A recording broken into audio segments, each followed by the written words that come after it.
Al-Ijma Foundation. अस्सलामु अलैकुम वरहमतुल्लाहि वबरकातुह।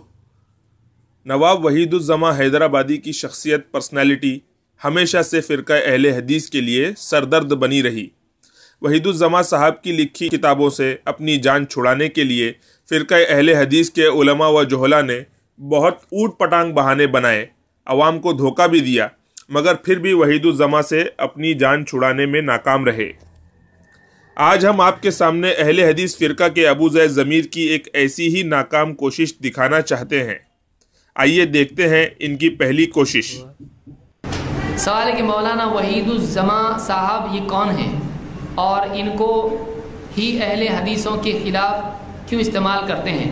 मौलाना वहीदुज़्ज़मा पहले शिया थे और उसके बाद हनफी बने, उसके बाद अहले हदीस बने, तो बहुत सारे पुल क्रॉस करके स्टेशन लेके वो अहले हदीस बने। अबू ज़ैद ज़मीर ने अपने वीडियो में कहा कि वहीदुज़्ज़मा पहले शिया थे, फिर हनफी और आखिर में अहले हदीस हुए। अबू ज़ैद ज़मीर ने वहीदुज़्ज़मा को पहले शिया फिर हनफी इसलिए बताया कि वहीदुज़्ज़मा ने अपनी किताबों में सहाबा को जो बुरा भला कहा है वो शियों के खाते में डाल सके और अहले हदीस फ़िरका के ऊट पटांग फ़िक़ही मसलों को हनफियों के सर मूंड सके। और चूंकि सवाल पूछने वाला शायद वहीदुज़्ज़मा की पूरी हिस्ट्री से वाकिफ़ नहीं था, इसलिए अबू ज़ैद ज़मीर ने इस सवाल करने वाले को ये जवाब पकड़ा दिया। पहली वीडियो की सीक्वेंस ऑर्डर एक बार फिर गौर से सुने और उसे याद रखें कि वहीदुज़्ज़मा पहले शिया थे, फिर हनफी और आखिर में अहले हदीस हुए। अब आइए अबू ज़ैद ज़मीर की दूसरी नाकाम कोशिश का हाल देखते हैं। अज़मत सहाबा कॉन्फ्रेंस के प्रोग्राम में स्टेज पर क्वेश्चन आंसर सेशन में की। वहीदुज़्ज़मा के मसलक के ताल्लुक से सवाल का जवाब देते वक्त अबू ज़ैद ज़मीर क्या कहते हैं, ज़रा गौर से सुने। और वहीदुज़्ज़मा पहले क्या थे? पहले वो देवबंदी थे, पहले वो हनफी थे, हनफी बनने के बाद में फिर वो अहले हदीस बने और बाद ने कहा कि बाद में वो शिया हो गए। तो ऐसा सफ़र किसी का भी हो सकता है। तो आप पहले सेकंड लेवल पे आप कह रहे हैं कि अहले हदीस से शिया हुए, ये भी तो आप देखिए कि वो हनफी से अहले हदीस हुए। तो पहले ही मरहले में आपके नज़दीक को गुमराह हो गए, अब दूसरा मरहला देखने की क्या जरूरत है। वहीदुज़्ज़मा हनफी थे, फिर अहले हदीस और आखिर में शिया हुए। देखा आपने किस तरह अबू ज़ैद ज़मीर ने पैंतरा बदलते हुए वहीदुज़्ज़मा के मसलक की सीक्वेंस ऑर्डर तरतीब को बदल दिया। चूँकि सवाल करने वाले ने वहीदुज़्ज़मा साहब के बारे में ये बात कही थी कि वो अहले हदीस से शिया हुए, तो अबू ज़ैद ज़मीर ने बड़ी चालाकी से इस सवाल करने वाले की नॉलेज को मद्देनज़र रखते हुए पहले वीडियो के मुखालिफ सीक्वेंस बयान की कि वहीदुज़्ज़मा पहले हनफी था, फिर अहले हदीस और आखिर में शिया हुआ। इस तरह पूरी तरतीब को बदल दिया ताकि ये बेचारा सवाल पूछने वाला भी मुतमईन हो जाए। ये दोनों नाकाम कोशिशें अबू ज़ैद ज़मीर ने सिर्फ इसलिए की कि अपने गलत व बातिल मसलक को वहीदुज़्ज़मा की शख्सियत, उनकी इबारतों और किताबों से बचाया जा सके और अहले हदीस की गलतियों को शियों और हनफियों के खाते में डाला जा सके। आपने देखा किस तरह अबू ज़ैद ज़मीर ने दो अलग अलग मौक़ों पर एक ही सवाल के किस चालाकी से दो अलग अलग जवाब दिए। अपने गलत व बातिल मसलक को बचाने के लिए अहले हदीस हजरात इस किस्म की चालाकी और धोखा वहीदुज़्ज़मा के अलावा और लोगों के मामले में भी करते रहते हैं। अब आइए तीसरी और आखिरी नाकाम कोशिश हम आपके सामने पेश करते हैं। गैर मुक़ल्लिदी के पेशवा वहीदुज़्ज़मा साहब मौसूफ ने फ़िक़्ह हनफी की मशहूर किताब दुर्र मुख्तार के मुकाबले में एक किताब लिखी जिसका नाम नुज़ुलुल अबरार मिन फ़िक़्ह नबी मुख्तार रखा। इस किताब में जो कुछ लिखा है वो सही है क्या? नहीं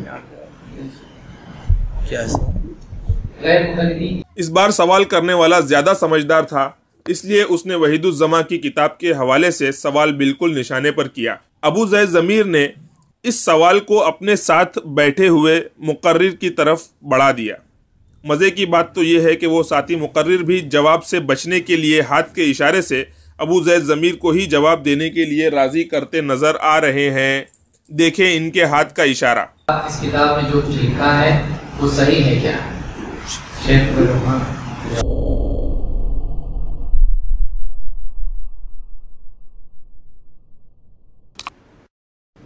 نہیں کیا ابو زید ضمیر کے اصرار پر ان کے ساتھی مقرر نے جب جواب دینے کی ٹھانی تو پوری اہل حدیث قوم کا بیڑا غرق کر دیا۔ آئیے دیکھتے ہیں ان مقرر صاحب نے وحید الزماں کے بارے میں کیا کہا۔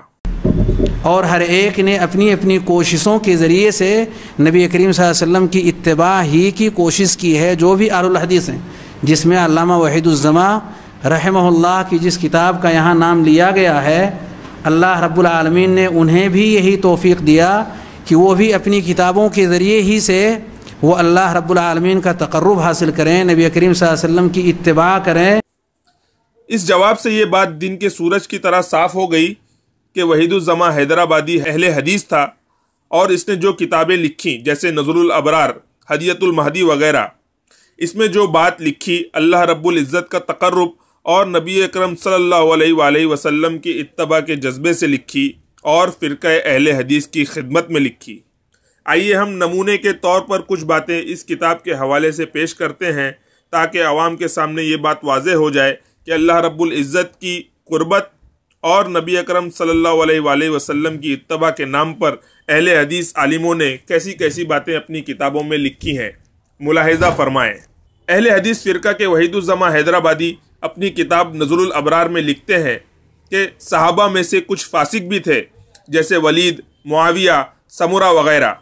معاذ اللہ، کیا صحابہ کو فاسق قرار دے کر، فاسق بتا کر یہ اہل حدیث عالم اللہ رب العالمین کی قربت حاصل کر رہے ہیں، نبی کی اتباع کر رہے ہیں، یا پھر لوگوں کو گمراہ کر رہے ہیں؟ فیصلہ عوام کے ہاتھ میں ہے۔ چلتے چلتے ایک اور حوالہ پیش کرنا چاہوں گا۔ اہل حدیث فرقہ کے وحید الزماں حیدرآبادی اپنی کتاب میں لکھتے ہیں کہ متاخرین علماء میں سے ایسے بہت سے لوگ ہیں جو علم، معرفت اور سنت کی نشر و اشاعت میں عوام صحابہ سے افضل ہیں، اور اس کا کوئی عقل مند انکار نہیں کر سکتا۔ معاذ اللہ، کیا آج کل کے لوگ صحابہ سے افضل ہو سکتے ہیں؟ فیصلہ آپ کے ہاتھ ہے۔ فرقہ اہل حدیث کے وحید الزماں نے اگر ایسی باتیں اپنی کتابوں میں لکھی ہیں تو اس میں حیرانی کی کوئی بات نہیں، کیونکہ اہل حدیث فرقے کا ہر شخص اپنا باطل عقیدہ، باطل مسلک اور باطل نظریہ ثابت نہیں کر سکتا جب تک کہ وہ نبی اکرم صلی اللہ علیہ وآلہ وسلم کی حدیث اور صحابہ کو ٹھوکر نہ مار دے۔ ایک اور بات جو قابل غور ہے وہ یہ کہ اگر تیسری بار بھی ابو زید ضمیر وحید الزماں کے مسلک کے بارے میں جواب دیتے تو وہ کیا آرڈر اور سیکوینس یا ترتیب بتاتے؟ یہ میری سمجھ سے باہر ہے۔ امید ہے اپنے عالم وحید الزماں کو بچانے کے لیے اہل حدیث فرقے کی ترکیب، چالاکی اور دھوکہ آپ سمجھ گئے ہوں گے۔